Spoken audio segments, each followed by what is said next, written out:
Hi, this is Nick Sallas with Sallas Auto Repair. Today we're going to go over jump starting a vehicle. As you can see, we have two vehicles here with the hoods open. We're going to demonstrate a jump start. There's a couple different ways that you can jump start a vehicle. One is with the jumper pack, which is called a booster pack. A lot of shops have these. A tow service has these. If a tow service comes out, most likely they're going to use a jumper box. But today we're going to go over the old style way and use regular conventional jumper cables. Everyone's got a pair of these in most cases. Okay, as you can see, I have both vehicles pulled here. You do not want to have the vehicles touching because it could transfer electricity from one vehicle to the other when you're jump starting. So we do have a little bit of space through here. First off, you need to locate the battery. As you can see on this vehicle, this is the battery. There's negative here, the negative sign, and positive with the positive sign. These are real hard to identify because normally positive is red, negative is black. So you need to look for the signs on the battery. Every battery has a sign.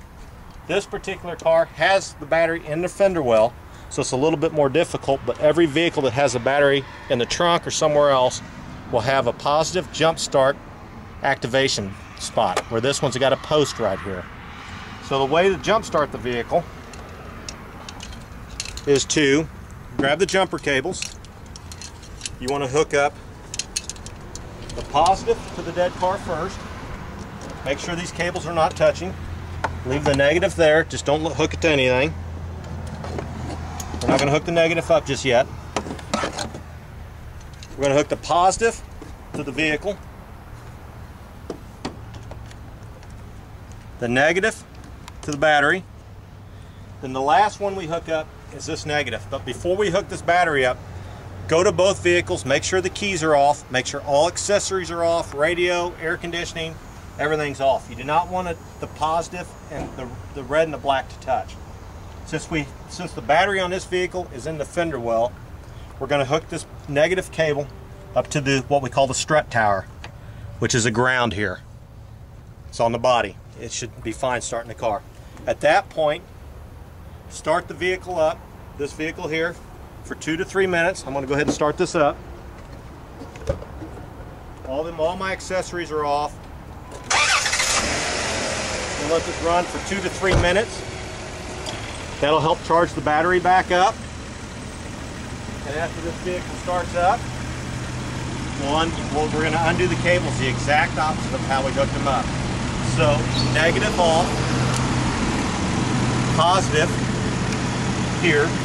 You can do it this way. Make sure these don't touch. Unhook this one, the negative first, then the positive, and you're good to go.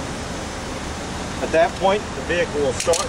This vehicle's running. If this vehicle should not start for some reason, you can try to rev the motor up on the jump started vehicle that's jump starting this vehicle.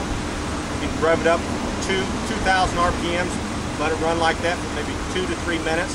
That'll transfer the charge of the alternator to this battery to help jump start this vehicle. Once the vehicles are started, like I said, just disconnect the battery cables and you should be good to go. If for some reason you try to jump start it and the car will not start, you can try to wiggle the cables, and because it could have a bad connection, to see if that'll help. If that doesn't help, my next suggestion would be either to give us a call a tow service, or call AAA. In most cases, they'll come out, jump start the car for free. If you're AAA, they'll jump start it for free. If you have a tow service, they'll come out and jump start it. Usually there's a fee associated with that. This is Nick Sallas with Sallas Auto Repair. We're your dealership alternative for the customer's #1. You could find us online at sallasauto.com. We have other car care tips on our website as well. Thank you for your time and have a great day.